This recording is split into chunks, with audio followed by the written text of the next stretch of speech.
আকিকার সম্বন্ধে মিলাদ মাহফিলের অনুষ্ঠান রাখা হয়েছে। তো যাদের কানে মাইকের আওয়াজ যাচ্ছে, আপনারা সকলেই মিলাদ মাহফিলে এসে হাজির হয়ে অশেষ সওয়াবের আইন হাসিল করুন। ব্রাদারে মিল্লাত ইসলামিয়া, আজ আমরা সকলেই এখানে হাজির হয়েছি। আল্লাহ হাজির হওয়ার তৌফিক দিয়েছেন, তাই আমরা এখানে সকলেই এসে হাজির হতে পেরেছি। আল্লাহ যাদেরকে আসার তৌফিক দেবেন, অবশ্যই আমরা এক এক করে মিলাদ মাহফিলে এসে হাজির হব এবং বসবো। তো কিছু আলোচনা আপনাদের সম্মুখে আমি রাখতে চাই, অতি গুরুত্বপূর্ণ আলোচনা। তো আপনাদের সম্মুখে আয়াতে কারিমা তেলাওয়াত করেছি।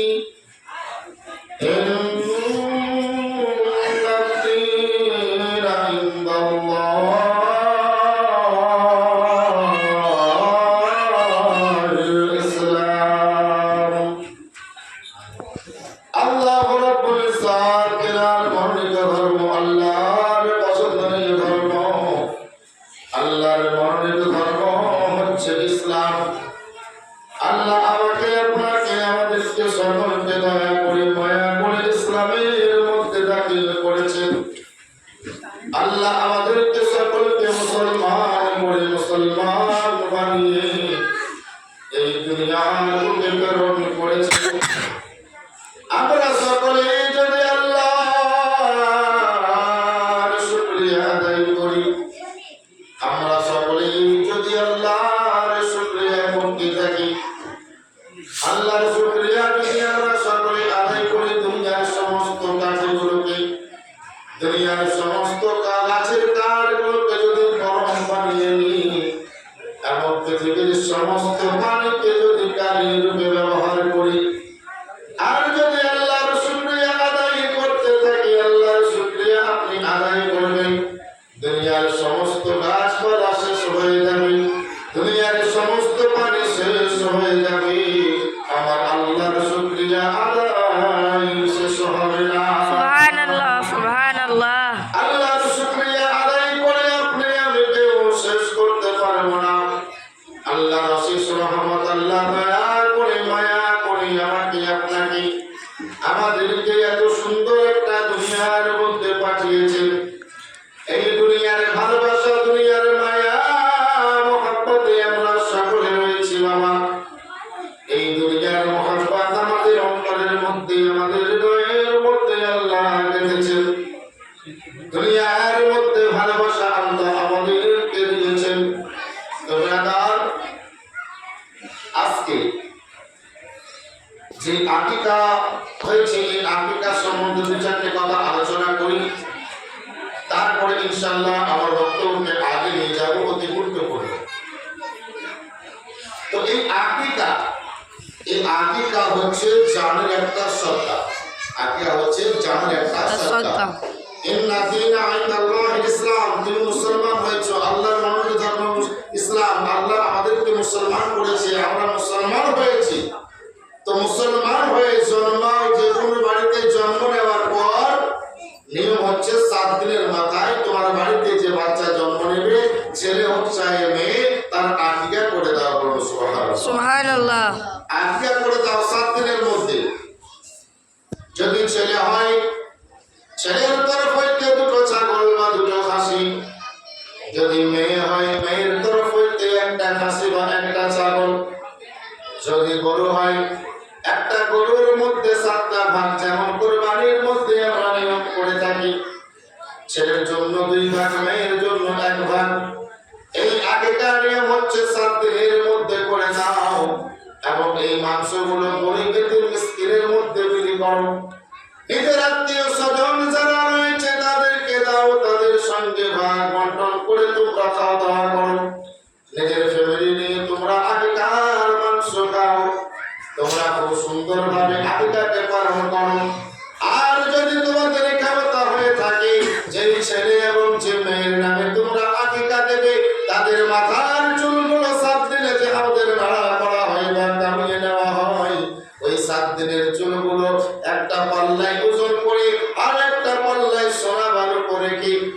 গরিব এতিম মিসকিনের মধ্যে বিলি করে দাও।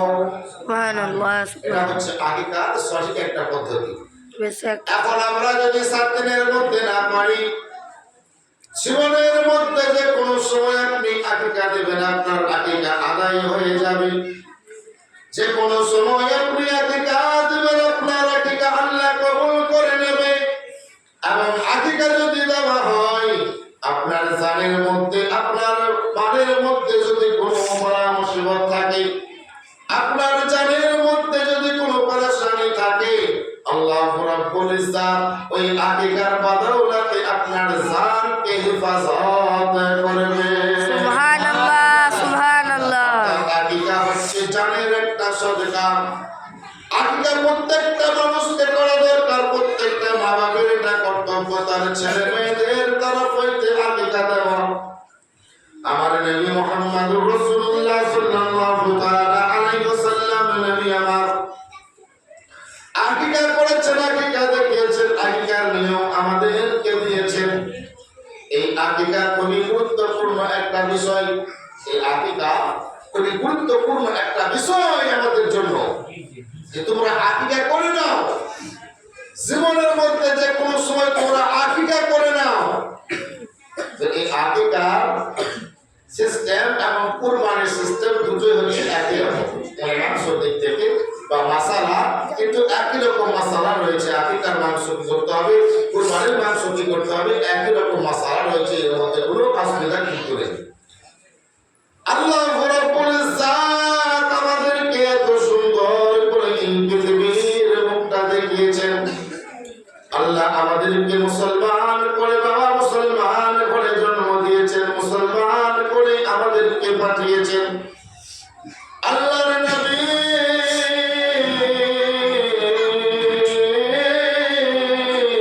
মুহাম্মদুর রাসূলুল্লাহ সাল্লাল্লাহু তাআলা আলাইহি ওয়াসাল্লামের উম্মত করে পাঠিয়েছেন।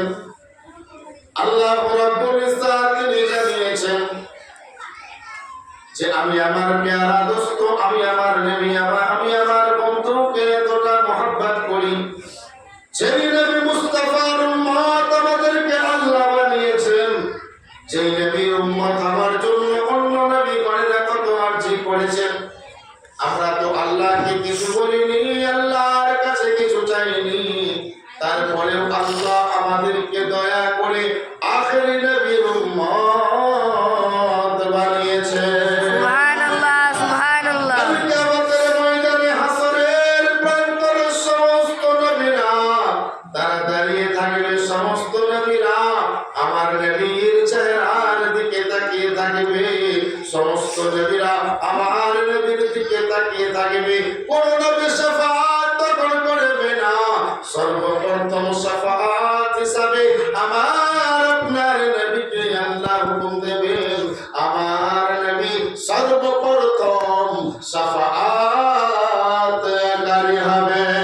সুবহানাল্লাহ সুবহানাল্লাহ। যত নবী আদম নবী থেকে নিয়ে ঈসা রূহুল্লাহ পর্যন্ত যত নবী দুনিয়ার বুকে এসেছেন, সমস্ত নবীরা আমার নবীর দিকে তাকিয়ে থাকবেন, সমস্ত নবীরা আমার নবীর দিকে তাকিয়ে থাকবেন। আমার নবী মুস্তাফা আল্লাহর কাছে সিজদায় পড়ে যাবেন। আমার নবী মুস্তাফা উম্মতের জন্য কান্দানি, উম্মতের জন্য কান্না করবে। ওয়ালা নবী আমার আল্লাহকে বলবে, মাওলা আমার উম্মতের কি হবে। সুবহানাল্লাহ সুবহানাল্লাহ। আখেরি নবী মুস্তাফার উম্মত হয়ে আমরা বাবা এই দুনিয়ার বুকে এসেছি। আজ আমরা যে অনুষ্ঠানটাকে মানিয়েছি, খুবই গুরুত্বপূর্ণ একটা বিষয়, গুরুত্বপূর্ণ একটা অনুষ্ঠান আমরা মানিয়েছি।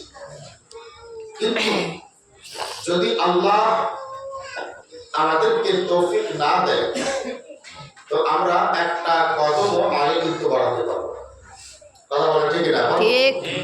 আল্লাহর হুকুম ছাড়া গাছের একটা পাতাও নড়ে না। এটা আমরা জানি যে আল্লাহর হুকুম ছাড়া গাছের একটা পাতাও কিন্তু নড়ে না। এ দুনিয়া আল্লাহর হুকুমের গোলাম, আল্লাহর হুকুমের গোলাম।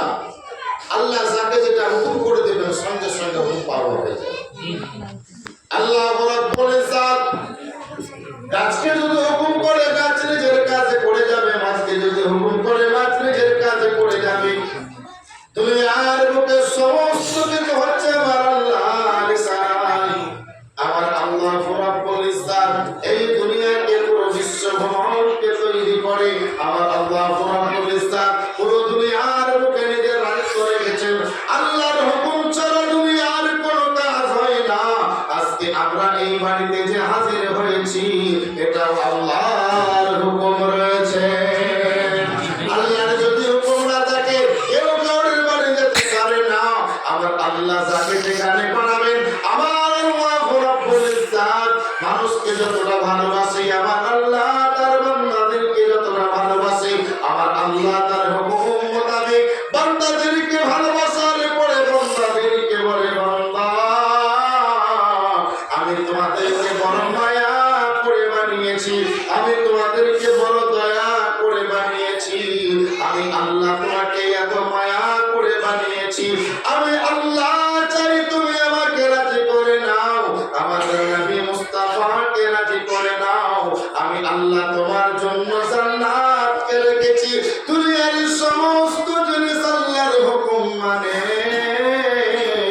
দুনিয়ার সমস্ত জিনিস আল্লাহর হুকুম মোতাবেক চলে। আমরা মানুষ চলতে চাই না। দুনিয়ার সমস্ত জিনিস আল্লাহর হুকুম মোতাবেক চলে, কিন্তু আমরা মানুষ আল্লাহর হুকুমকে মানতে চাই না। আমরা মানুষ আল্লাহর হুকুমে পাবন্দ হতে চাই না। আমরা মানুষ রূপে দুনিয়ার বুকে এসেছি, কিন্তু আমরা মানুষ আজকে আল্লাহর হুকুমকে আমরা মানতে চাই না। আল্লাহর হুকুমকে আমরা মানতে চাই না। তোমরা যদি আমরা আল্লাহর হুকুমকে না মানি আল্লাহর কোনো ক্ষতি হবে না, আল্লাহর কোনো অসুবিধা হবে না, ক্ষতি কিন্তু আমাদেরই হয়ে যাবে। হবে কিনা কথা বলা হবে কিনা? ক্ষতি কিন্তু আমাদেরই হয়ে যাবে। আল্লাহ রাব্বুল ইজ্জাত ফেরেশতাদেরকে হুকুম দিয়েছে, ফেরেশতা তোমরা আমার ইবাদত করো। ফেরেশতারা আল্লাহর ইবাদতের মধ্যে মশগুল রয়েছে। আল্লাহ গাছকে হুকুম দিয়েছে, গাছরা আল্লাহর ইবাদতে মশগুল রয়েছে। দুনিয়ার এমন কোন জিনিস নাই যে আল্লাহর হুকুম মানে না। দুনিয়ার এমন কোন বস্তু নাই যে আল্লাহর কথা মোতাবেক চলে না। গাছ আল্লাহর ইবাদত করে, মাছ আল্লাহর ইবাদত করে, গরু ছাগল আল্লাহর ইবাদত করে। একটা পিঁপড়ে, এই পিঁপড়ে পর্যন্ত আমার আল্লাহর ইবাদত করে। সুবহানাল্লাহ, সুবহানাল্লাহ। কেউ স্বীকার করতে পারবে না বাবা। একটা পিঁপড়ে, একটা পোকা, একটা মাকড় সে আল্লাহর ইবাদত করে। আজকে ওই পিঁপড়ে তাকে আল্লাহ রুজি দেয়, একটা গরু তাকে আল্লাহ রুজি দেয়, একটা মাছ তাকে আল্লাহ রুজি দেয়। আল্লাহ রাব্বুল ইজ্জাত এই যে 18,000 মখলুকাতকে সৃষ্টি করেছেন, পুরো মখলুকাতকে রুজি দেনেওয়ালা অন্য কেউ নয়, অন্য কেউ নয়, আমারও আপনার রব, আমাকে আপনাকে তৈরি করনেওয়ালা রব, আমার দয়াল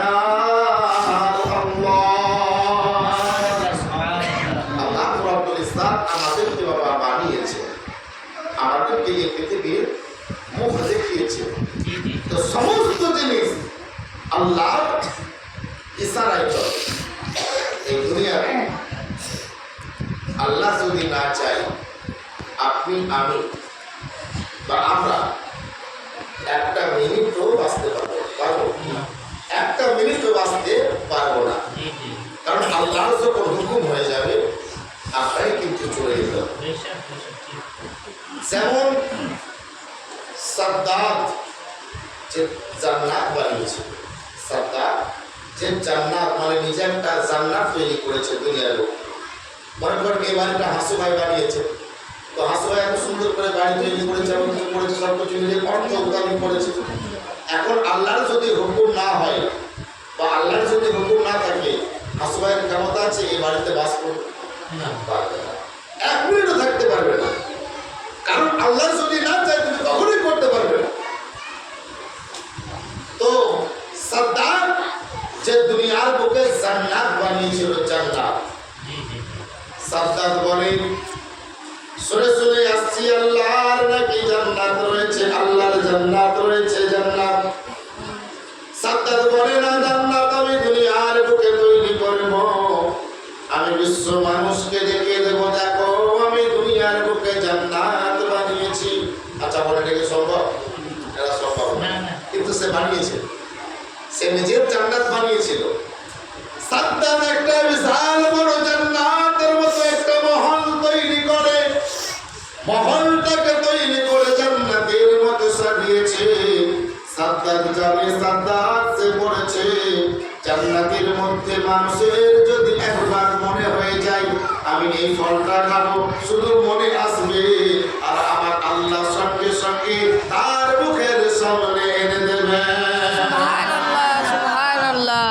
কোন মানুষ যদি মনে মনে করে আমি অমুক মাছ খেতে চাই, আমি অমুক মাছের কলিজা খেতে চাই, অমুক জিনিসের কলিজা খেতে চাই, আমার আল্লাহ সঙ্গে সঙ্গে তার মুখের সামনে এনে দেবে।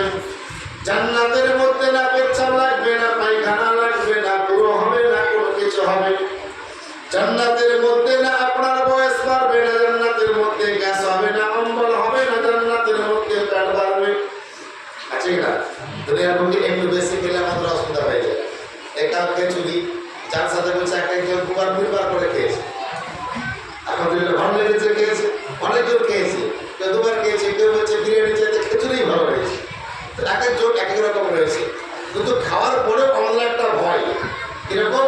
খাওয়ার পরেও আমরা কেউ জ্যান্টে, কেউ র্যান্টে, কেউ আরো কিছু কিন্তু পকেটে রাখছি, কারণ যে খেতে হবে, গ্যাস হতে পারে, ইত্যাদি হতে পারে, রোগ কিছু হতে পারে, শরীর খারাপ হতে পারে, বুক জাম হয়ে যেতে পারে, অনেক রকম ব্যাপার হতে পারে। কিন্তু আল্লাহ জান্নাতকে এমন ভাবে বানিয়েছে, জান্নাতে আপনি যা খাবেন খান, আপনার যেটা খেতে মন যাবে সঙ্গে সঙ্গে আপনার সামনে হাজির হয়ে যাবে, কিন্তু আপনার কোনো গ্যাস অম্বলের কোনো চিহ্ন থাকবে না। জান্নাত হচ্ছে একটা আরামদায়ক জায়গা, জান্নাতের মধ্যে আপনার যেটা প্রয়োজন আমার আল্লাহ সেটা হাজির করে দেবে। এই জান্নাতের বর্ণনা আমরা যে আমাদের মুখে করতে পারবো না। আল্লাহ জান্নাতকে এত সুন্দর ভাবে বানিয়েছেন, আল্লাহ জান্নাতকে এত সুন্দর করে বানিয়েছেন, দুনিয়ার কোন মানুষ কোন মুরব্বি এই জান্নাতের বর্ণনা দিয়ে আপনাদেরকে বোঝাতে পারবে না। কারণ জান্নাত হচ্ছে জান্নাত, যে জান্নাতে যাওয়ার জন্য মানুষ সারাটা জীবন কাজ করে, যে জান্নাতে যাওয়ার জন্য মানুষ সারাটা জীবন ইবাদত করে, জান্নাতে যাওয়ার জন্য মানুষ লক্ষ লক্ষ টাকা ব্যয় করে, যে জান্নাতে যাওয়ার জন্য মানুষ লক্ষ লক্ষ টাকা খরচা করে হজের মধ্যে যায়, যে জান্নাতে যাওয়ার জন্য মানুষ লক্ষ লক্ষ টাকা দান করে দেয়, যে জান্নাতে যাওয়ার জন্য মানুষ এক মাস ধরে রমজানের রোজা রাখে, যে জান্নাতে যাওয়ার জন্য সমস্ত ভালো কাজ মানুষ দুনিয়ার বুকে করে। সুবহানাল্লাহ, সুবহানাল্লাহ। সে জান্নাত কেমন? তো সাদ্দাত শুনেছে আল্লাহর জান্নাত এরকম হবে, চারিদিকে ইয়াকুত মাকুত যে পাথরগুলো থাকে, এরকম পাথরের জান্নাত হবে, জান্নাতে কোনো জিনিসের অভাব হবে না। সাদ্দাত বাবা করলো কি দুনিয়ার বুকে একটা জান্নাত বানিয়ে নিল, দুনিয়ার বুকে একটা জান্নাতের মতো ঘর বানিয়ে নিল, যে ঘরের দেওয়ালের পাথরগুলো ইয়াকুত কাকুত যে পাথর বলে না, এরকম পাথর যেগুলো দামি দামি পাথর যেগুলো দুনিয়ার বুকে এখন আমরা দেখতে পাই না, এরকম দামি দামি পাথর সে দেওয়ালের মধ্যে লাগিয়েছে। পুরো জান্নাত একদম এয়ারপোর্টের বানিয়েছে, এমন ভাবে জান্নাত সে তৈরি করেছে যে দুনিয়াতে ঘরের কোনো হাওয়া বাইরে আসতে পারবে না, বাইরে কোনো হাওয়া সে ঘরে যেতে পারবে। সাদ্দাত একজন বাদশা ছিল, সে এরকম ভাবে দুনিয়ার বুকে জান্নাত বানিয়েছে। এবার যখন জান্নাত পুরো তৈরি হয়ে যায়, জান্নাতের মধ্যে তারা দাখিল হবে, জান্নাতের মধ্যে সে প্রবেশ করবে। অনেকজন লস্কর নিয়ে আজকে জান্নাতে আসার জন্য এবারে জান্নাতের মধ্যে বাবা প্রবেশ করবে। এদিকে সমস্ত লস্করেরা তারা রেডি হয়ে যায়, আজকে আমাদের বাদশা, আজকে আমাদের আকা জান্নাতের মধ্যে প্রবেশ করবে। যখন জান্নাতের কাছাকাছি বাবা এসেছে, জান্নাতের মধ্যে প্রবেশ করবে, তোর থেকে থাকে একটা যেন হরিণ এসে হাজির, একটা হরিণ এসে হাজির হয়েছে। ওই হরিণটা এত সুন্দর এত সুন্দর দেখতে যে হরিণের সিনগুলো আপনার সোনার মতো। হরিণের যে পাগুলো রয়েছে পাগুলো ইয়াকুতের মতো দেখতে, মানে যত দামি দামি ইয়াকুত মুক্তা যতটা রয়েছে হরিণের গায়ে যেন লাগানো রয়েছে। সাদ্দার থেকে এত সুন্দর একটা হরিণ যার সিংগুলো সোনার মতো চকচক চকচক করছে, মনে হয় হয়তো সোনা রয়েছে। সাদ্দার বাবা বলে এই হরিণকে যদি আমি শিকার করতে পারি আমি নিজেকে অনেক ভাগ্যবান বলে মনে করবো, নিজেকে আমি অনেক আজকে চালাক চতুর বলে মনে করবো, নিজেকে অনেক শিয়ানা বলে মনে করবো। আর বাচ্চাদের নিয়মিত ছিল শিকার করা, তারপরে শিকার করতো আরো কিছু সাদ্দার বলে ঠিক আছে আমি জান্নাতে প্রবেশ করবো, তার আগে চলো আমি আগে হরিণটাকে শিকার করে নিই, আমি আগে হরিণটাকে শিকার করে নিই। এই চলে চুপচাপ কর, এরকম ওইদিকে মুখ করে। اللهم صل على سيدنا سيدنا محمد صلى الله تعالى عليه وسلم صلاة والسلام عليك يا رسول الله صلى الله تعالى عليه وسلم। তো ব্রাদার সাদ্দার তখন দুনিয়ার মোহ আরো বেশি ব্যস্ত হয়েছে, তা তো হরিণের পিছনে ছুটতে শুরু করলো। সাদ্দার মনে মনে চিন্তা করে আমি যদি হরিণটাকে শিকার করে নিই, হরিণের মাথার মধ্যে সোনা, হরিণের পায়ের মধ্যে একট, হরিণের পুরো শরীরের মধ্যে না জানি কত দামি দামি জিনিস রয়েছে। সাদ্দার হরিণের পিছনে ঘোড়া দিয়ে দৌড় মারে, হরিণ যেন দৌড় মারে, সাদ্দার ঘোড়ার পড়ে চেপে হরিণের পিছনে যখন ছুটতে শুরু করে ছুটতে ছুটতে ছুটতে ছুটতে অনেকটা দূর যাওয়ার পরে ওই হরিণটা আর হরিণ নয়, একটা বিশাল রূপে দাঁড়িয়ে যায়, একটা বিশাল আকার নিয়ে সাদ্দাদের সামনে দাঁড়িয়ে যায়। সাদ্দাদ একটু চমকে যায়, চমকে যাওয়ার পরে বলে বলো তুমি কে, একটা বিশাল আকার নিয়ে দাঁড়িয়েছ তুমি কে বলো। তখন ওই বিশাল আকার জিনিস বলে আমি অন্য কেউ নয়, আমি অন্য কেউ নয়, অন্য কেউ নয়, আমি হচ্ছি মালাকুল মউত। সুবহানাল্লাহ, সুবহানাল্লাহ। আমি হচ্ছি মালাকুল মউত। সাদ্দার বলে মালাকুল মউত তোমার এরকম চেহারা কেন, তোমার এরকম রূপ কেন? আপনারা জানেন যে দুনিয়ার বুকে যেমন আপনার রূহ হবে তেমন ফারিস্তা, অর্থাৎ যেমন রূহ সেরকম ফারিস্তার রূপ নিয়ে মালাকুল মউত আপনার বাড়িতে আসবে। এই নয় যে একই রকম চেহারা নিয়ে আসবে, যেমন আপনার রূহ হবে সেরকম মালাকুল মউত তার চেহারা নিয়ে আসবে। ইমানদারের রূহ হলে ইমানদারের চেহারা, বেঈমানের রূহ হলে বেঈমানের চেহারা, শরাবের রূহ হলে শরাবের চেহারা, এরকম মানে যেমন রূহ থাকবে সেরকম ইসরাইল ফারিস্তার রূপ নিয়ে আপনার সামনে এসে হাজির হবে। সাদ্দার বলে তুমি কি করতে চাও? মালাকুল মউত বলে আল্লাহর হুকুম হয়েছে, আমি তোমার জানটাকে বলি কবজ করতে চাই, আমি তোমার জানটাকে বলি যেন বের করতে চাই।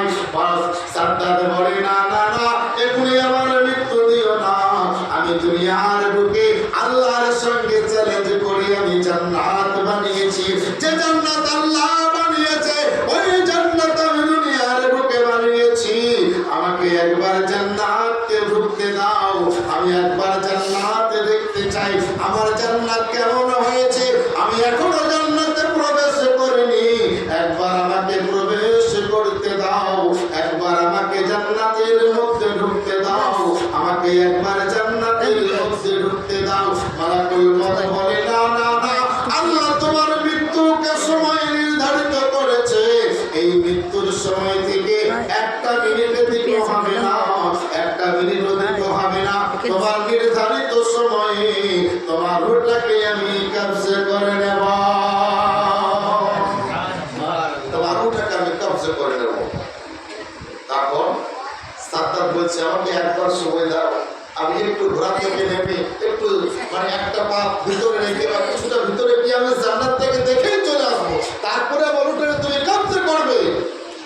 ইসরাইল ফারিস্তা বলে না, তোমার কোনো কথা চলবে না, কারণ আমার আল্লাহ পুরো ফেরেশতাদের জান্নাতকে তুমি নকল করে তুমি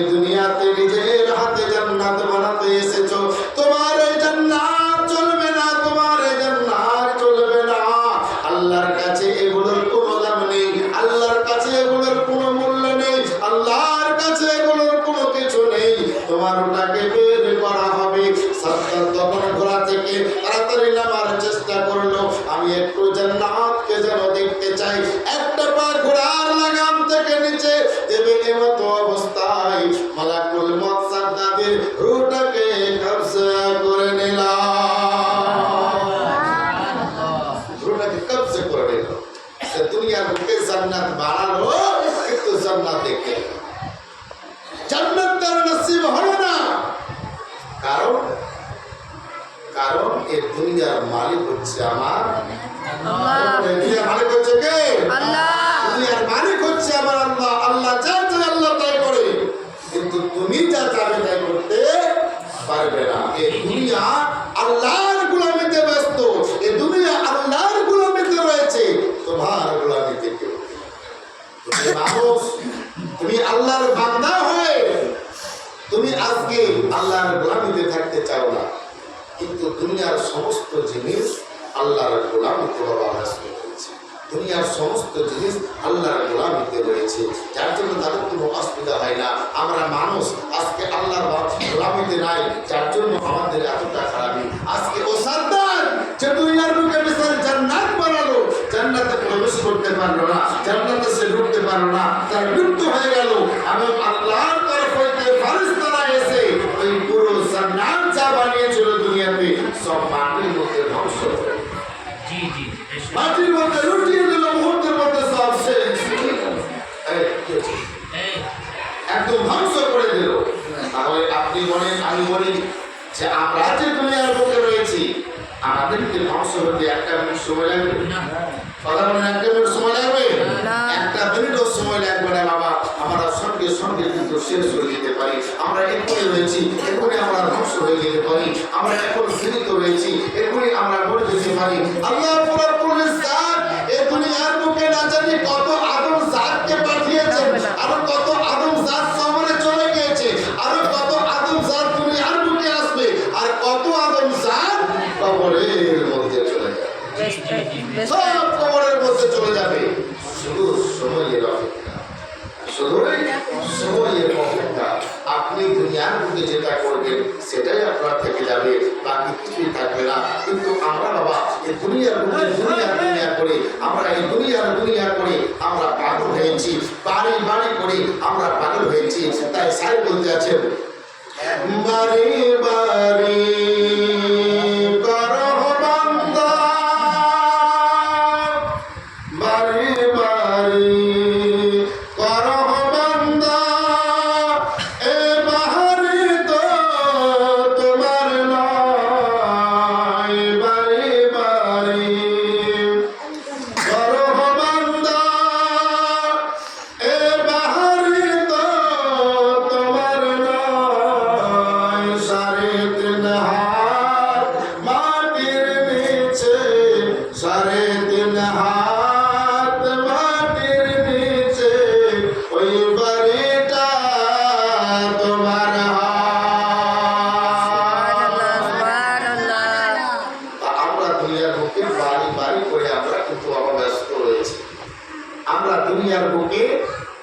নিজের খামার নিয়ে ব্যস্ত রয়েছি, আমরা দুনিয়ার বুকে নিজের চাহাত নিয়ে ব্যস্ত রয়েছি।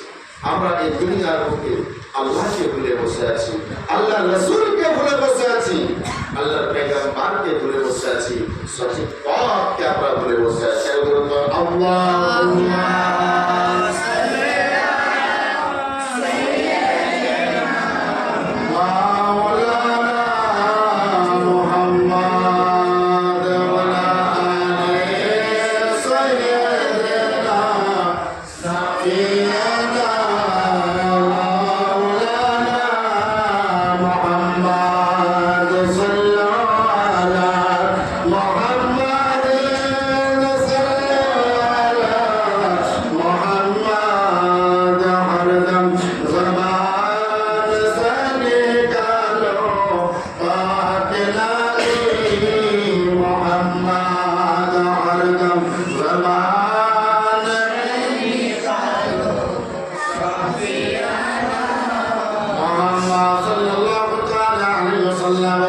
আপনাদের সম্মুখে খুব গুরুত্বপূর্ণ আলোচনা হতে চলেছে।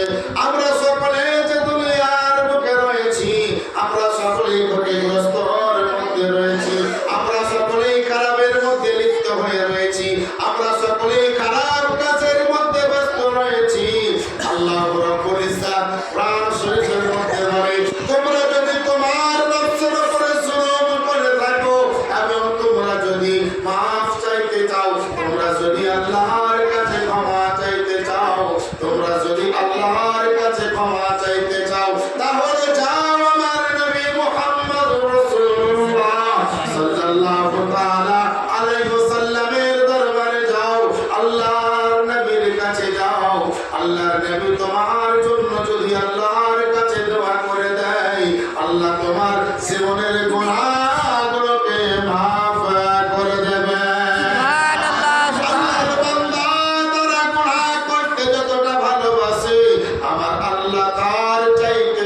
হচ্ছে দুনিয়ার বুকে সবথেকে সেরা। জি জি জি জি নিশ্চয় গুনাহ আমরা করব, গুনাহ করা হচ্ছে মানুষের ফিতরাতের মধ্যে পড়ে, গুনাহ হচ্ছে মানুষের সিরাতের মধ্যে পড়ে, আর মাফ করা হচ্ছে আল্লাহর সুবহানাল্লাহ। নিশ্চয় নিশ্চয় মাফ করনে বলা হচ্ছে আল্লাহ।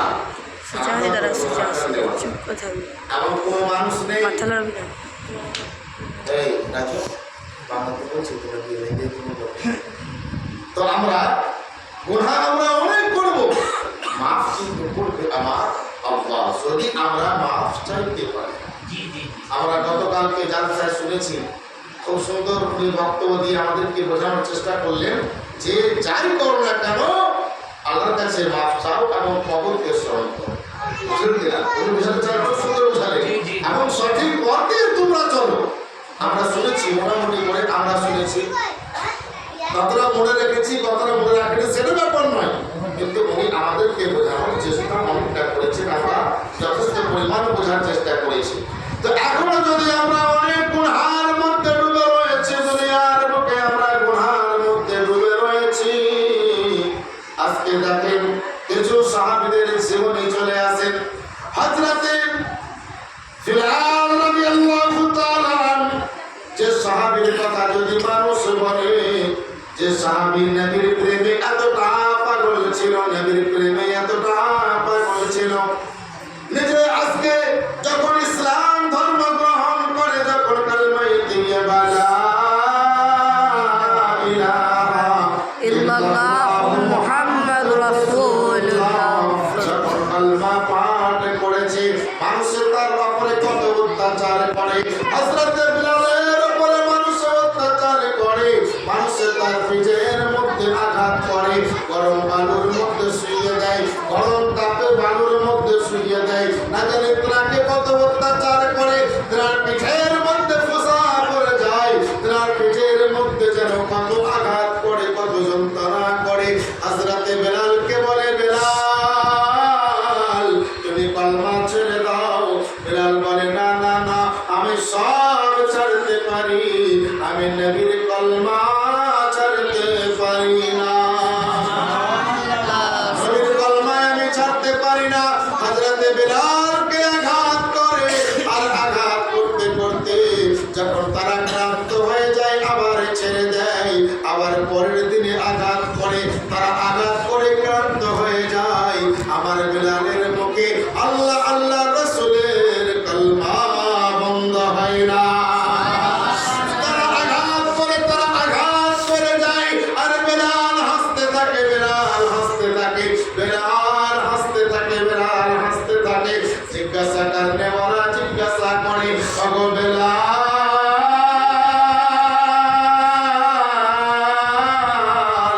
তোমাকে এত আঘাত করে, এত অত্যাচার করে, তুমি কেন হাসো? তোমার কি কষ্ট হয় না? তোমার কি কষ্ট হয় না? হযরত বিলাল বলে, जब इश्क किया हो तो इश्क तो निभाना पड़ेगा। हज़रत বিলালকে বলছেন, হে বিলাল, তোমাকে যে এত অত্যাচার করে, তোমাকে যে এত আঘাত করে, তোমার কি কষ্ট হয় না? বিলাল বলেন, जब इश्क किया हो तो इश्क तो निभाना पड़ेगा। যখন নবীকে ভালোবেসেছি, তাহলে ভালোবাসার কষ্ট বা ভালোবাসার আঘাত তো সহ্য করতে হবে। জি জি জি জি বলছেন হযরত বিলাল বলেন, যখন ভালোবেসেছি তখন ভালোবাসার কষ্ট অবশ্যই আঘাত সহ্য করতে হবে। হযরত বিলাল বলেন, মানুষ যখন মাটির হাড়ি কেনে, মানুষ যখন বাজারের মধ্যে যায় এবং মাটির হাড়ি যখন কেনে বা কলসি কেনে, পানি রাখার জন্য বা যে কোনো কেনা মাটির জিনিস থাকে সেগুলো কেনে, তখন মানুষ কিন্তু অন্য কোনো কিছু করে দেখে না, ওই মাটির হাড়িটাকে আগে বাঁচিয়ে দেখে না, তাই কিনা? বাঁচিয়ে দেখে নেয় যে কতটা মজবুত আছে আর কতটা ঘন আছে, কতটা কি আছে, আগে বাঁচিয়ে দেখে নেয়। হযরত বিলাল বলে, যখন মাটির হাড়ি যখন মানুষ কেনে, তখন বাঁচিয়ে দেখে নেয় এই মাটির হাড়ির কতটা ছোট্টতা। হযরত বিলাল বলেন, আমিও নবীর প্রেমে পাগল, আমিও নবীকে ভালোবেসেছি, আমিও নবীর সঙ্গে ইশকে করেছি, আমিও নবীর সঙ্গে নবীকে মুহাব্বত করেছি। আমার কেউ মানুষে বাজিয়ে দেখে নিচ্ছে, কেউ গরম পানির মধ্যে শোয়াচ্ছে দেখি কত নবীর মুহাব্বত, কেউ আমার চামড়াগুলো ছাড়িয়ে নিচ্ছে দেখি কত নবীর মুহাব্বত, কেউ আমার গায়ে আঘাত করে বলে দেখি কত নবীর মুহাব্বত। হযরত বেলাল বলেন জব ইশকে কিয়া হো তো ইশকে তো নিভানা পারেগা। আল্লাহর নবীর সঙ্গে ভালোবাসা করেছি, আল্লাহর নবীর জন্য মানুষ যতই মারুক না কেন, যতই আঘাত করুক না কেন, আর যতই বদনাম দেখ না কেন, আমি যে কতটা খাঁটি ভালোবাসি, আমি যে কতটা মহব্বত করি, এই প্রমাণ আমি না দিয়ে আমি বেলাল ক্ষান্ত হব না। আমি বেলাল, আমার যদি চামড়াগুলো ছাড়িয়ে নাও, ছাড়িয়ে যদি তোমাদের পায়ের জুতো বানিয়ে নাও, আমি নবীর প্রেমে এতটা বাবা পাগল, আমি নবীর ভালোবাসায় এতটা বাবা ভালোবাসায় পাগল যে আমার মুখ থেকে নবীর কলমা বন্ধ হবে না। উনি প্রমাণ দিচ্ছেন যে আমি যে ইশকে করেছি, আমি যে মুহাব্বত করেছি নবীকে, তো এই প্রমাণটা তোমরা দেখো। তাহলে আমাদের জীবনের যখন গুনাহ বেড়ে যাবে, আমাদেরকে ওসিলা নবী মুস্তাফাকে বানিয়ে নিতে হবে, जी जी আমাদেরকে ওসিলা নবীকে বানিয়ে নিতে হবে, এবং আমাদের তওবার দরজা তো আল্লাহ খুলে রেখেছে। আমি একটা ঘটনা অনেক জায়গায় বলেছি, তারপরেও আমি আজকে বলতে চাই যে মানুষকে আল্লাহ কতটা ভালোবাসে, মানুষকে আল্লাহ কতটা মহাব্বত করে দেখেন। একজন সাহাবী রাসূল, আপনারা শুনেছেন, অনেকে অনেকে শুনেন নাই, অনেক মাহবুব হয়েছে, তাদের জন্য কথাটা বেশি করে, যে সমস্ত মাহবুবরা রয়েছে আপনারা একটু ধ্যান দেবেন, আপনাদের জন্য এই আওয়াজটা। তো একজন সাহাবী রাসূল নবীর দরবারে এলেন, আসার পরে বলছেন ইয়া রাসূলুল্লাহ, ইয়া হাবিবাল্লাহ, নবী গো, আপনি আমাকে কলমা পড়িয়ে দেন এবং আমাকে তওবা করিয়ে দেন, আমাকে আপনি তওবা করিয়ে দেন, আমাকে আপনি তওবা করিয়ে দেন। বলে কেন? বলে ইয়া রাসূলুল্লাহ, আমি অনেক গুনাহ করেছি ইয়া রাসূলুল্লাহ, আমি অনেক গুনাহ করেছি মাওলা গো, আপনি আমাকে তওবা করে দেন। আমার নবী বলেন সাহাবী, তুমি তওবা করো, আল্লাহ তোমার তওবাকে কবুল করে নেবেন। সুবহানাল্লাহ, সুবহানাল্লাহ। আল্লাহ তোমার তওবাকে কবুল করে নেবে, তুমি তওবা করে নাও। সাহাবী বলেন ইয়া রাসূলুল্লাহ, আমি এতটা গুনাহ করেছি, আমার বিশ্বাস আল্লাহ আমাকে কবুল করবে না, আল্লাহ আমার গুনাহগুলোকে মাফ করবে না, আপনি একটু তওবা করিয়ে দেন। নবী বলেন বলো সাহাবী, তুমি কি গুনাহ করেছো, তুমি কি অন্যায় করেছো? ওই সাহাবী বলেন ইয়া রাসূলুল্লাহ,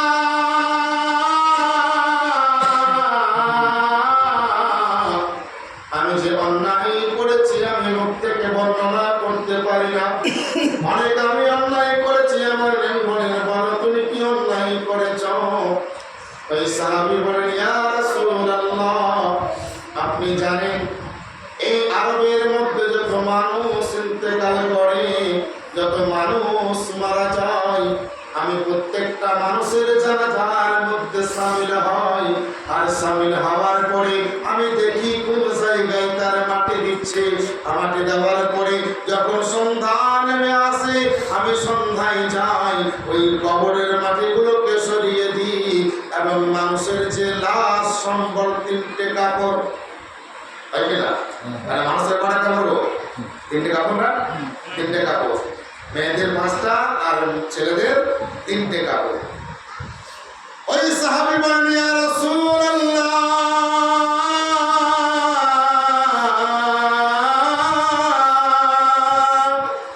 মানুষের কবরে গিয়ে আমি মাটিগুলো সরিয়ে নিই, আর আমি ওই 3 টুকরা কাপড়কে চুরি করে নিই, আর বাজারের মধ্যে বিক্রি করে আমি ওই পয়সা থেকে আমি ইনকাম করি, ওই পয়সা থেকে আমি নিজের খাবার জোগাই, আমি আমার ছেলে মেয়ের মুখে 2টি কাপড় তুলে দিই, মানে 2টি খাবার তুলে দিই।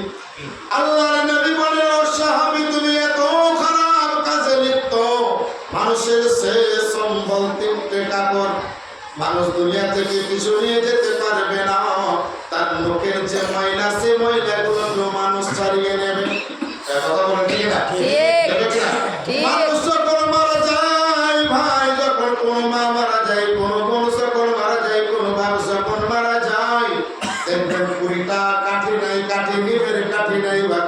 কাঠি নাই, ওই কাঠিগুলো নেওয়ার পরে মানুষের মুখের ময়লাগুলো বের করে।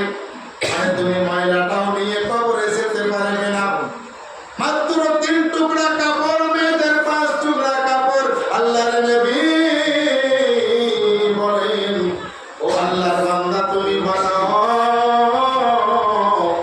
তুমি এত খারাপ কাজে লিপ্ত যে মানুষের লাশ সম্ভব হচ্ছে 3 টুকরা কাপড়।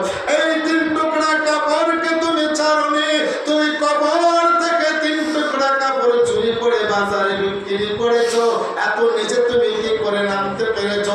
এত নিচ কাজ তুমি কি করে করেছো? আল্লাহর নবী বলেন, ঠিক আছে, তুমি আল্লাহর কাছে তওবা করে নাও, আল্লাহ তোমার গুনাহগুলোকে মাফ করে দিবেন। ওই ব্যক্তি বলছে, ইয়া রাসূলুল্লাহ, আমি শুধু এখানে শেষ নই, এর চাইতেও আমি খারাপ কাজ করেছি, এর চাইতেও আমি নোংরা কাজ করেছি, এর চাইতেও আমি খারাপ কাজের সঙ্গে যুক্ত হয়েছি। বলে, কি খারাপ কাজ? বলে, ইয়া রাসূলুল্লাহ, কিছুদিন পূর্বে এই আরবের মধ্যে একজন সুন্দরী মহিলা ইন্তেকাল করেছে। সুন্দরী একটা মহিলা, সুন্দর একটা যুবতী মারা গিয়েছিল। তো আমি সেই জানাজায় সামিল ছিলাম। ও মেয়েরা, আপনারা একটু ধ্যান দেন, আপনারা একটু ধ্যান দেবেন যে ওই মহিলা সুন্দরী একটা যুবতী ইন্তেকাল করেছে। তো আমি ওই জানাজায় সামিল ছিলাম। সামিল থাকার পরে মাকে হয়ে যায়, দাফন হয়ে যায়। দাফন হয়ে যাওয়ার পরে আমি রাত্রিতে কবরে গেলাম। ওই মহিলার কবরের মাটিগুলোকে সরিয়ে দিলাম। তার শরীরে 5 টুকরা কাপড়, আমি 5 টুকরা কাপড়কে তার শরীর থেকে খুলে নিলাম। আমি তাকে কবরের মধ্যে উলম্ব করে দিলাম। আমি কিনা কাপড় করে নাও, আমার তুলন্ত হয়ে গেল। আমি ওই মহিলার কাপড়গুলোকে কবরের মধ্যে পুরে নিলাম। আমি কাপড়ের কাপড়গুলোকে চুরি করলাম, উলম্ব করে দিলাম। উলম্ব করে দেওয়ার পরে আমি কাপড়ের কাপড়গুলো উপরে রাখলাম। রাখার পরে আমার মনে একটা খারাপ উদ্দেশ্য জাগলো যে এত সুন্দর একটা মহিলা কবরের মধ্যে পড়ে রয়েছে, যে মহিলাকে আমি দুনিয়াতে যদি কখনো চাইতাম, তারপরেও তার সঙ্গে কথা পর্যন্ত বলতে পারতাম না। আজকে সে কবরে আমার সামনে উলঙ্গ হয়ে পড়ে রয়েছে। ওই ব্যক্তি বলেন, ইয়া রাসূলুল্লাহ,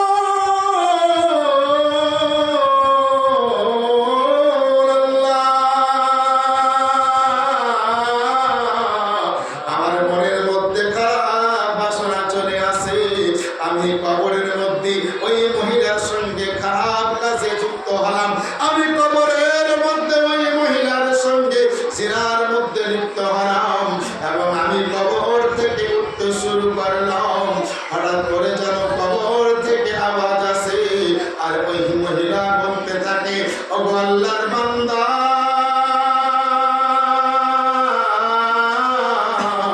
আজকে আমি একজন মহিলা, আমি দুনিয়ার মধ্যে আমি কাউকে আমার সতীত্ব নষ্ট করতে দিইনি, আমি কাউরির সঙ্গে কোনো খারাপ কাজে যুক্ত হইনি।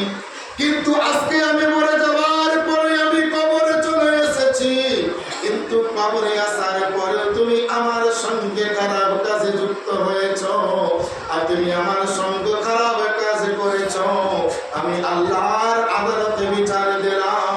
আল্লাহ যেন কাল কিয়ামতের ময়দানে তোমার এই কাজের ফায়সালা করে। তোমার এই কাজের জন্য ফায়সালা করে।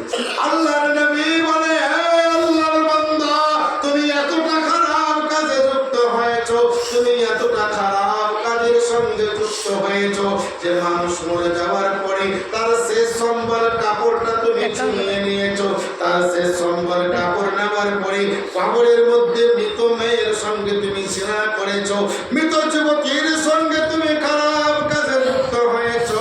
আমার সামনে থেকে তুমি সরে যাও, সরে যাও। ওই বান্দা আল্লাহর কাছে দোয়া করার জন্য জঙ্গলের মধ্যে চলে যায়, কাঁদতে থাকে, কাঁদতে থাকে। গাছের লতা পাতা খায়, আল্লাহর কাছে দোয়া করতে থাকে। এমন কান্না করে, এমন কান্না করে যে তার শরীরের যে মাংসগুলো রয়েছে এই মাংসগুলো খসে খসে পড়ে যায়, কিন্তু আল্লাহর কাছে দোয়া করে, মাওলা মাবুদ আমার গুনাহগুলোকে তুমি মাফ করে দাও। অনেকদিন পর আমার নবীর কাছে আসে, নবীর দরবারে এসে বলেন, ইয়া রাসূলুল্লাহ আমার জন্য আপনি একটু দোয়া করে দেন, আপনি আমাকে দোয়া করিয়ে দেন।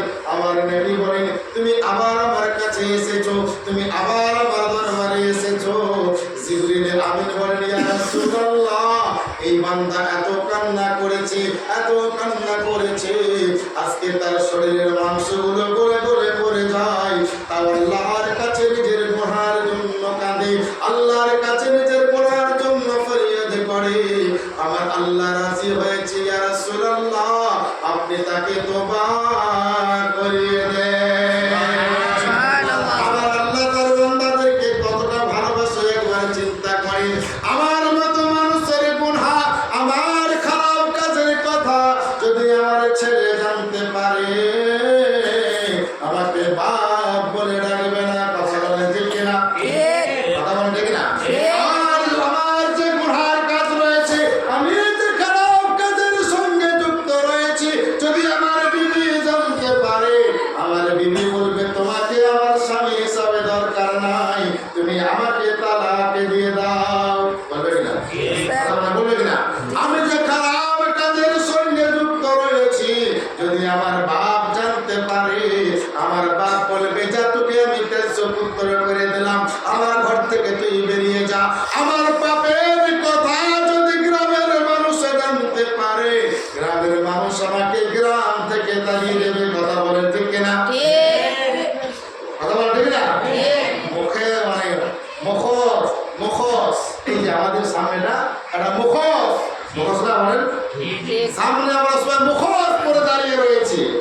কত সুন্দর এটা মরিচা, কত ভালো, এটা লাল মরিচা কত ভালো, এটা অমুকটা কত ভালো, এটা অমুকের মেয়ে কত ভালো, এটা অমুকের বউ কত ভালো। তুমি জানো না তার চরিত্রটা। কথা বলে ঠিক না? তুমি জানো না তার ব্যবহারটা। যদি তোমার গুনাহের কথা যদি গ্রামের মানুষ জানতো, মাকে গ্রাম থেকে মানুষ বের করে দিত। কিন্তু তুমি মুখোশ পরে আসো, তুমি মুখোশ পরেছ। এই দুনিয়ার নিয়ম হচ্ছে বাবা যে ধরা পড়লে আর কি, আর না পড়লে চোর। আছে না? বন্ধু বান্ধব হয় না, চেন্নাই কারাতে মানুষ হয় না, দেখবেন এই বন্ধু বান্ধবের মধ্যে করতে করতে মোবাইলটা আউট হয়ে গেল, মোবাইলটা নাই, হঠাৎ করে ধরা পড়লে ইয়ারি করছিলাম, ধরা পড়লে কি করবে, ইয়ার্কি করছিলাম, বলে না যে ইয়ার্কি করছিলাম, আর যদি না ধরা পড়ে বাস খাওয়া হয়ে যায়। তো আমরা মানুষ দুনিয়ার মুখে মুখোশ পড়ে রয়েছি, মুখোশ। যদি আমাদের আসল চরিত্র, আমাদের যদি গুনাহের কথা গ্রামের মানুষ জানতো, তাদেরকে গ্রাম ছেড়ে করে দিত। কথা বলা ঠিক না? যদি আমাদেরকে, যদি আমাদের গুনাহের কথা যদি আমার নিজের মেয়ে শুনতো, আমাদেরকে পাপ করে রাখতো। কথা বলা ঠিক না? কিন্তু বাপের সামনে, মেয়ের সামনে আমরা ভালো বাপ, মেয়ের সামনে আমরা ভালো মা, গ্রামের লোকের কাছে আমি খুব ভালো মহিলা, গ্রামের লোকের কাছে আমি খুব ভালো মানুষ, গ্রামের লোকের কাছে আমি খুব সুন্দর একজন ব্যক্তি। কথা বলেন ঠিক কিনা? চিন্তা করেন আমার আল্লাহ কত দয়ালু। তুমি এত গুনাহ করেছো যে তোমার গুনাহ তোমার ছেলে জানলে তোমাকে স্বীকার করবে না, তোমার মেয়ে জানলে তোমাকে স্বীকার করবে না, তোমার বিবি জানলে তোমাকে স্বীকার করবে না, তোমার স্বামী জানলে তোমাকে স্বীকার করবে না, কিন্তু আল্লাহ সব জানে। তারপরেও আমার আল্লাহ তোমার লোকায়িত গুনাহগুলো আল্লাহ লোকায়িত ভাবে রেখেছে। আমার আল্লাহ তোমার গুনাহগুলো সব জানে, কিন্তু আমার আল্লাহ তোমার রুচিটাকে বন্ধ করে দেয়নি। ঠিক না? আল্লাহ তোমার গুনাহ সম্পর্কে সব জানে, তারপরেও আল্লাহ তোমার কোনো ক্ষতি করেনি, কারণ আল্লাহ হচ্ছে গফুরুর রহিম, আল্লাহ হচ্ছে দয়ালু, আল্লাহ হচ্ছে রহমানুর রহিম।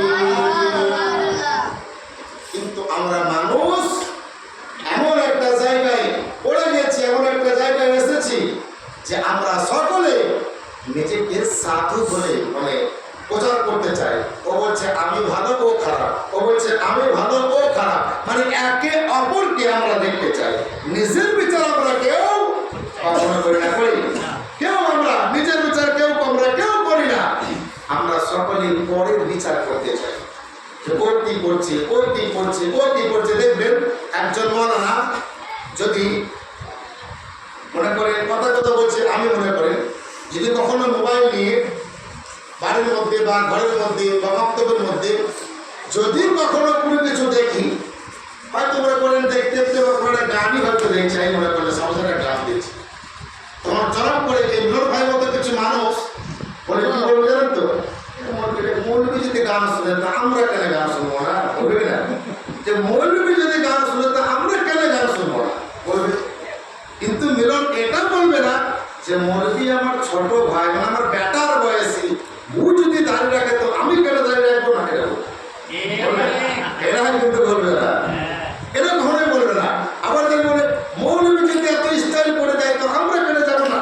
কিন্তু ওই মিলন ভাই এই কথাটা বলবে না যে মৌলবী আমার থেকে ছোট, অনেক ছোট, আমি তোমার জীবনটা পার করে নিয়েছি, সে যদি নিজের সমস্ত জিনিসকে ত্যাগ করে পায়জামা পাঞ্জাবি পরে স্টাইল যদি না করে আমি কেন করতে পারবো না, এটা বলবে, বলবে না, এটা বলবে না, এটা বলবে না মিলন ভাই যে মৌলবী আমার থেকে এত ছোট, সে যদি 5 ওয়াক্ত নামাজ পড়তে পারে আমি কেন করবো না, এটা বলবে, এটা কিন্তু বলবে না। কিন্তু মৌলবী যদি একটু বেশি করে বলবে ও যদি এটা করতে আমি কেন করবো না, মানে খারাপের দিক করে যুক্ত দেবে কিন্তু ভালোর দিক করে যুক্ত দেবে না। কিন্তু ব্রাদার কে কি করছে এটা তোমার দেখার নয়। দুনিয়ার মানুষ যদি কেউ অন্যায় করে থাকে বিচারের কারণে বলা হচ্ছে কে, আল্লাহ। বিচার কারণে বলা হচ্ছে আমার আল্লাহ। কিন্তু আমরা মানুষ আল্লাহর নবী জনাবে মুহাম্মদুর রাসূলুল্লাহ সাল্লাল্লাহু তাআলা আলাইহি ওয়াসাল্লাম নবী আমার বলেন যে এই দুনিয়ার বুকে আল্লাহর নবী যখন জান্নাত ভ্রমণ করলেন দেখলেন ওই জায়গাতে মহিলারা অনেক বেশি, আজকে মহিলারা অনেক বেশি রয়েছে, জাহান্নামের মধ্যে অনেক মহিলা রয়েছে। সাহাবীরা জিজ্ঞাসা করলেন ইয়া রাসূলুল্লাহ, জাহান্নামের মধ্যে মহিলার সংখ্যা এত কেন বেশি, কেন তারা বেশি গিয়েছে? আল্লাহর নবী বলেন মেয়েদেরকে আল্লাহ একটা নিয়ামত হিসাবে তৈরি করেছেন, মেয়েদেরকে আল্লাহ একটা নিয়ামত হিসাবে দুনিয়ার বুকে পাঠিয়েছেন। আল্লাহ রাব্বুল ইজ্জত তাদেরকে খুব সুন্দরভাবে দুনিয়ার বুকে পাঠিয়েছে, কিন্তু তাদের মধ্যে জাহান্নামের বেশি, যার জন্য তারা জাহান্নামেও বেশি। আছে কিনা বলেন, আখেরাত জোর করে আছে কিনা বলেন। মানুষ সবসময় নিজের বিচার আগে নিজে করতে হবে। আমি যখন মিলন ভাইয়ের বিচার করব যে মিলন ভাই এটা এটা করছে, এটা এই পথটা খারাপ, এই পথটা ভালো, এটা অমুক কাটতে, তখন আমাকে আগে আমার ভিতরটা ঝাঁকতে হবে যে এই গুণটা আমার মধ্যে নাই তো, আছে কিনা এটা দেখতে হবে।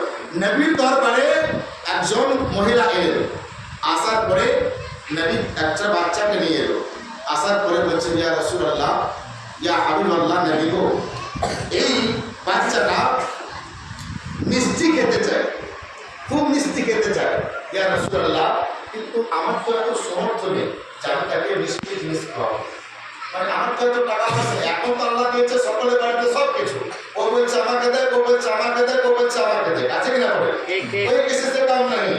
কথা কথা বলছি কেউ যদি লাখপতি হয় তুই আছিস, তুই ভাড়া দিস,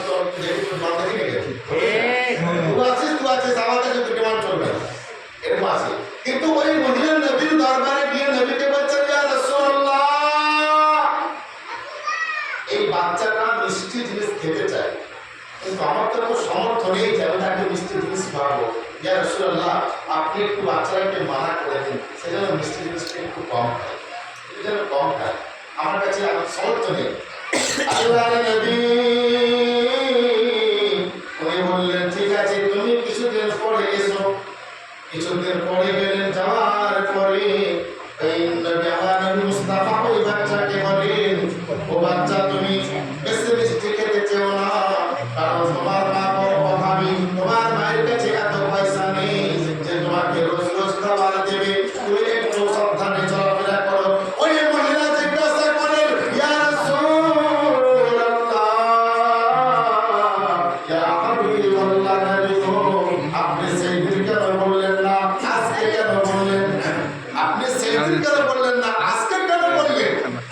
একজন নবী বলছেন ওই গুণটা আমার মধ্যে ছিল। ওই বাচ্চারা যখন মিষ্টি খেতে চাইতো ওই গুণটা আমার মধ্যে ছিল। আমি খুব বেশি মিষ্টি খেতে চাইতাম, তো যে জিনিসটা আমি নিজে করে এখানে জন্য আমি ওরা কি করে বানাবো? তুমি নিজে করছো আর অন্যকে করছো, তুমি এটা করবে না করে। তো আমাদের সমাজে বাবা অন্যদেরকে আনন্দ তুলে লাভ নেই, আগে নিজের দিকে দেখো। অন্যকে বলছে যে তুমি নিজের দিকটাকে দেখো, যে তুমি কোন পথে রয়েছো, তোমার অস্তিত্ব কি রয়েছে, তোমার ইতিহাস কি রয়েছে, তুমি কোন পথে চলছো। আর এটার জন্য সব থেকে বেশি দায়ী হচ্ছে আমাদের সমাজের মা বলে। সমাজের মা বলেরা, কারণ তাদের তো কোনো কাজ কাম নাই। রাস্তাঘাটে, হাতে বাজারে ঘাটে সব জায়গায় শুধু তুচ্ছ। এর কথা ওকে বলা, ওর কথা ওকে বলা, ওর কথা ওকে বলা, ওর কথা ওকে বলা, এর কথা ওকে বলা। একই করছে এই বিষয় নিয়ে। কিন্তু তুমি যতক্ষণ তুমি যে বিষয়টা জানো, যদি কারোর বিষয়ে তুমি কোনো কথা বলো আর তুমি যদি সেটা প্রমাণ করতে না পারো, তো তুমি যতক্ষণ পর্যন্ত সেই গুনাহটা না করবে ততক্ষণ পর্যন্ত তোমার মৃত্যু আসবে। জি বেশক। আমি কাউকে বললাম যে মিলন ভাই চুরি করেছে, কিন্তু আমি জানি না মিলন ভাই আদৌ চুরি করেছে কিনা। বলে দিলাম 5 লোককে বললাম মিলন চোর, মিলন চোর, মিলন চোর, 5 লোককে বললাম। আল্লাহ বলছেন যদি মিলন চোর হয়ে থাকে তার বিচার করবে আল্লাহ। জি বেশক। তার বিচার করবে আল্লাহ, আমি বিচার করবে বলে নয়। আর যদি মিলন চোর না হয়ে থাকে, তো যতক্ষণ আমি চুরি না করব ততক্ষণ আমি করব। কারণ আমি মিথ্যা তার উপরে অপবাদ দিয়েছি, আমি মিথ্যা তার উপরে তার নামে কলঙ্ক দিয়েছি, যার জন্য সেই গুনাহটা আল্লাহ আমাকে দিয়ে করে দেবে। জি জি আমাকে দিয়ে করে দেবে। ও সাবধান দাদা, আমরা দুনিয়ার বুকে চলাফেরা করছি, আমি জানি হয়তো যাওয়ার পরে অনেক অনেক কথা বলতে পারি, যারা আসলে আমাদেরকে গালছে না, গাল নয়। এই রাস্তাটা আপনি সঠিক পথটা দেখে চলুন। আমরা কোন পথে চলছি, আমরা কোন পথে হাঁটছি, এবং আমরা যে কাজ করছি আমরা কি নিজে ঠিক আছি? এ কথা আমি বারবার প্রত্যেক ক্যামেরাতে আমি বলি যে নিজের বিচার আগে নিজে করেন। খুব বলছি গোলাম করে আগে করে ওখানে বসে। তো আমরা নিজের বিচারটা আগে করবো। আর সব থেকে যেটা বড় ব্যাপার সেটা হচ্ছে যে তুমি নিজে সুন্দর হয়ে যাও, তোমার কাছে পৃথিবীর সমস্ত মানুষকে তুমি সুন্দর দেখতে পাবে। সুবহানাল্লাহ। তুমি নিজে যদি ঠিক না হও তাহলে তুমি কি করবে? তুমি নিজে যেমন মাথা, তুমি সবাইকে মাথা দিবা। জি জি ঠিক ঠিক নিজে যেমন গাঁজা কর, সবাইকে গাঁজা করে দিবা। ঠিক। তুমি নিজে মদ খাও বলে